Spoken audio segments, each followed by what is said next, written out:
Hi అండి. పల్లీ చట్నీ ఈ విధంగా చేసి చూడండి, చాలా బాగుంటుంది.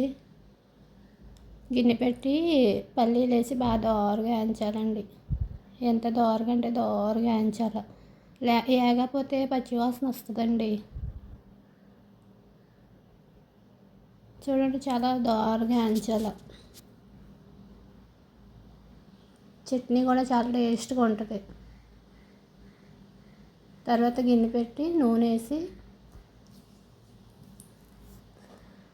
మినప్పప్పు, పచ్చిమిర్చి, జీలకర్ర, శనగపప్పు వేసి బాగా దోరగా వేయించాలండి.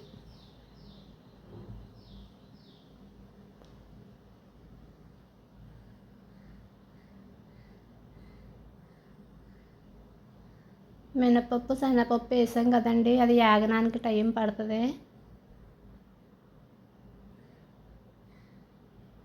చాలా దోరగా వేయించాలండి.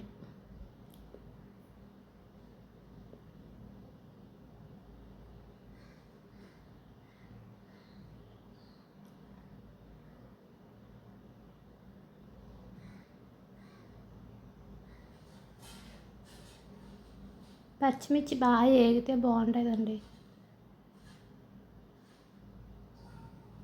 తర్వాత ఈ వేపినవన్నీ మిక్సీ జార్లో తీసుకుని కొంచెం చింతపండు, తగినంత ఉప్పు వేసుకుని పేస్ట్లా రుబ్బుకోవాలి.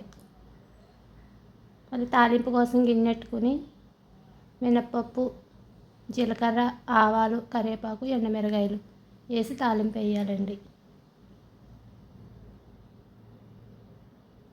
పోపు బాగా ఆగనివ్వాలండి. అంతేనండి. థ్యాంక్ యూ అండి.